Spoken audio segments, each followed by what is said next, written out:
Nze gw'olaba wano nali muweereza nga mpeereza mu bya Yesu era nali musumba nga mbuulira enjiri ya Yesu. Nze gw'olaba era nakwatanga Bayibuli era ngimanyi. Nze musajja yasinganga okusiiba ennyo, nasiibanga nnyo era nabeeranga nnyo ku Prayer Mountain nga nsaba, nga nsiiba, nga nsaba Katonda oba nga nsaba Yesu. Naye nagenda mbikkulirwa mpola obulimba bwa Bayibuli, ne ŋŋenda nga mbubikkulirwa. Nabeerangawo nga mbikkulirwa obulimba bwa Bayibuli, nga ŋŋenda mbikkulirwa ebintu mu mpolampola. Bwe natandika okugenda nga mbikkulirwa, nengenda nga mbikkulirwa, nenga naye Katonda asaddaaka atya omwana we? Katonda asaddaaka atya? Ani gwe yali yeetaaga okusaddaakira omwana we? Ani gwe yali yeetaaga okugulirira olw'ebibi by'abantu? Nengenda nga mbikkulirwa ebintu ku Bayibuli, nengenda nga ngivaamu mpola. Olw'okubikkulirwa kwe nafunanga, olw'amagezi aganzijiranga ne mbikkulirwa, nengenda nga ngivaamu mpola. Mukama yeebazibwe nnyo bassebo ne bannyabo, balamusizzaako mu linnya lya Mukama waffe Yesu Kristo, omwana wa Katonda omulamu. Bassebo ne bannyabo mbaaniriza mu kanisa yaffe eno, oba church before church, nga tonagenda ku kanisa. Twagala kwanukula muganda waffe ne leero. Muganda waffe agambye nti yali musumba, era n'agamba nti yali muweereza w'amaanyi, era ng'asoma Bayibuli okufa obufi, era mbu nga y'asinga okusiiba. Kye simanyi yali asinga kusiiba mu kanisa yaabwe gy'agamba gye yali asabiramu mu Uganda, yategeera atya nti y'asinga okusiiba? Kaakati nno njagala tusooke tumuyambe bwe tuti. Ekisookera ddala muganda waffe tobangako musumba. Ekyo kye njagala ntaasa abatuuliriza naawe naakutaasa. Bw'obanga wali musumba, vaayo otubuulire wali osumba kanisa ki? Ekyokubiri, ani yakwatuza obulokozi? Ekyokusatu, wabatirizibwawa? Njagala okole vidiyo ng'oyanukula ebintu ebyo bisatu. Njagala mutambuze vidiyo eno mutuukeko mumutaaginge atubuulire yali asumba kanisa ki, eri mu kitundu ki? Ekyokubiri, ani yakwatuza obulokozi?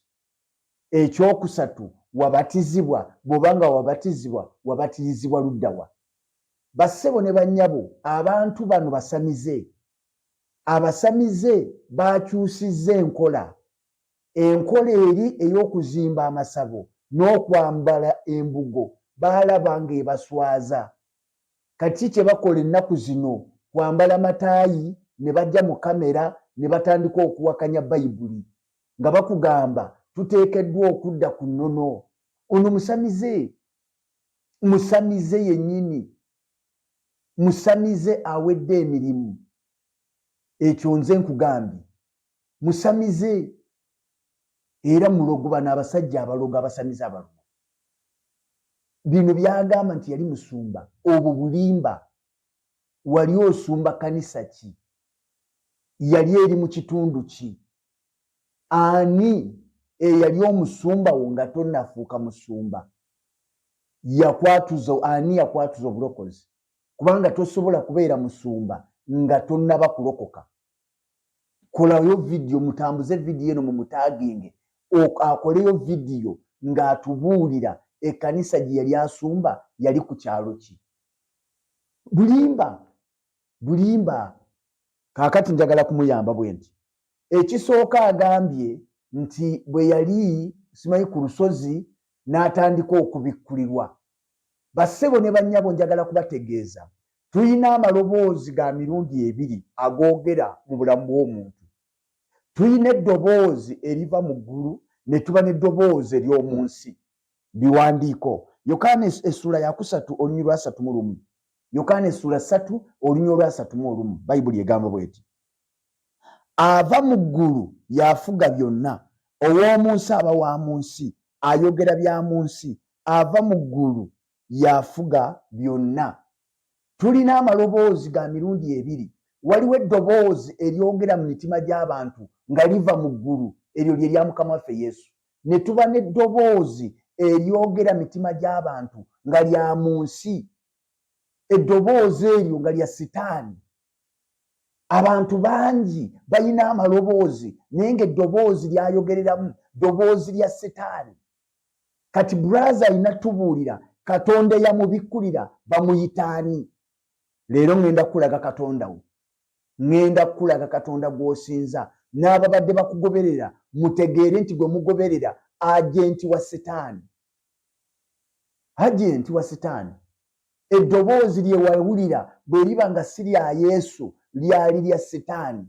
Ekyo ky'olina okutegeera olwaliro. Kwata Bayibuli osome nange mu Yakobo essuula ey'okusatu olunyole 15. Agambye nti najja ng'afuna amagezi. Amagezi nago ge wafuna ngenda gakulaga. Yakobo essuula ey'okusatu bassebo ne bannyabo olunyiriri olw'15. Bayibuli egamba bw'eti. Amagezi gano ago ge wafuna ago goga nti nenfuna amagezi. Wulira Bayibuli bwegoogerako. Yakobo 3:15. Amagezi gano si geegako okuva waggulu, naye ga mu nsi, ga buzaaliranwa, ga Sitaani. Ago amagezi g'ogamba ge wafuna si magezi ga ggulu, naye magezi ga nsi, magezi ga buzaaliranwa, magezi ga Sitaani. Ago agawakanya okufa n'okuzuukira kwa Mukama waffe Yesu. Ekyokusatu ayogedde nti nentandika okusinza Katonda, naye Katonda gw'ayogerako tamwogera Katonda ki? Gwe ngenda okulaga leero Katonda wo. Bikula nange Bakolinso ekyokubiri essuula ey'okuna olunyiriri olwokuna. Bakolinso ekyokubiri essuula 4 olunyiriri olwokuna. Bayibuli egamba bw'eti.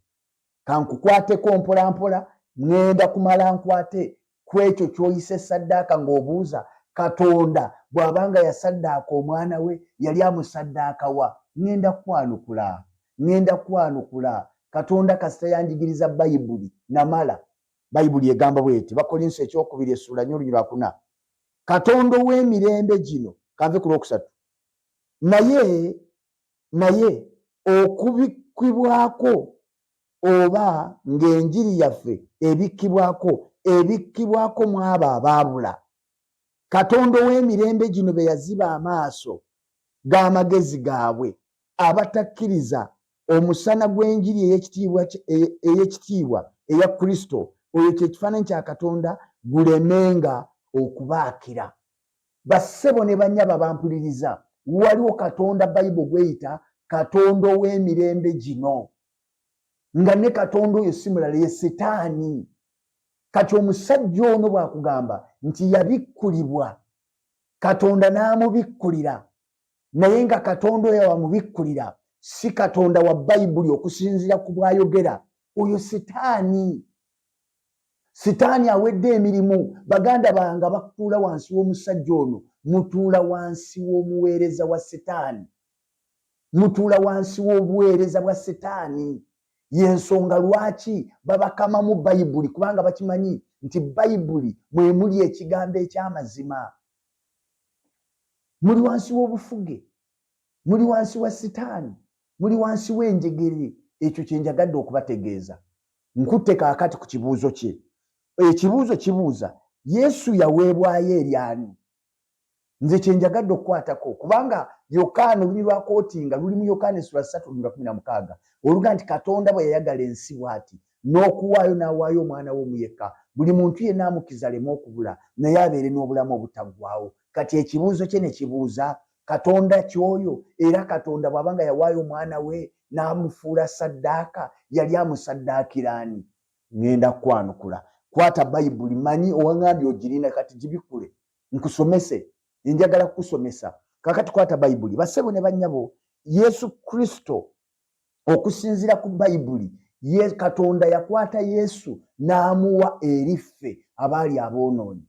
Kankiddemu, Yesu Kristo yaweebwayo eri ffe aboonoonyi. Teyaweebwayo walala wonna.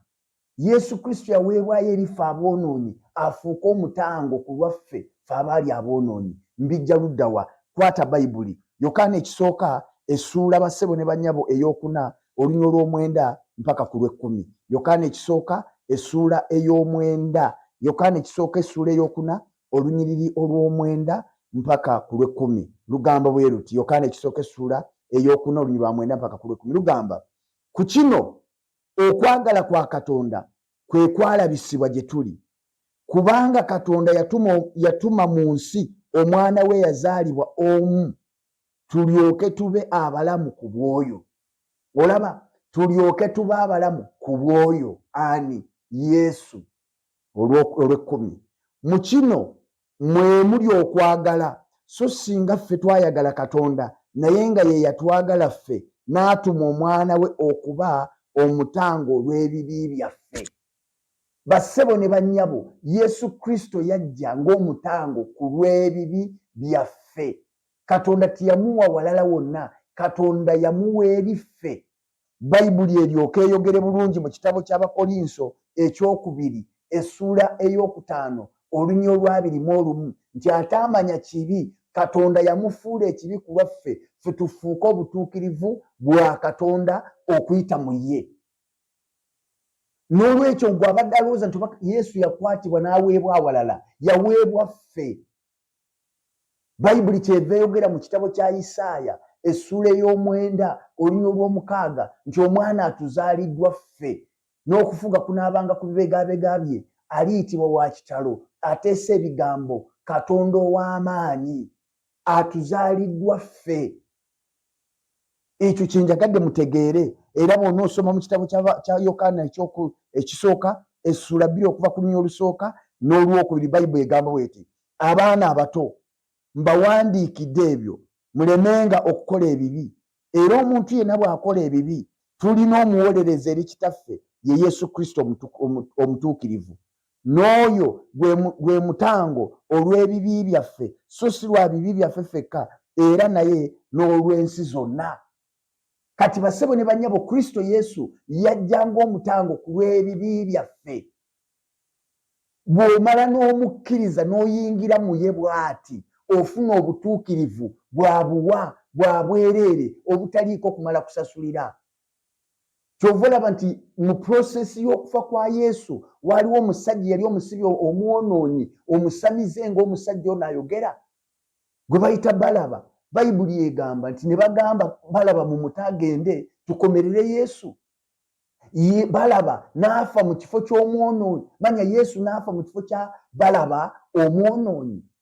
N'olwekyo mikwano gyange, bw'oba oyagala obulamu obutaggwaawo, obulamu obutaggwaawo buli mu Yesu. Bw'oba oyagala essanyu ery'olubeerera, essanyu eritagwa liri mu Yesu. Bw'oba oyagala emirembe, emirembe giri mu Yesu. Bw'oba oyagala okuwangula, okuwangula kuli mu Yesu. Bw'oba oyagala kugenda mu ggulu, eggulu liri mu Yesu.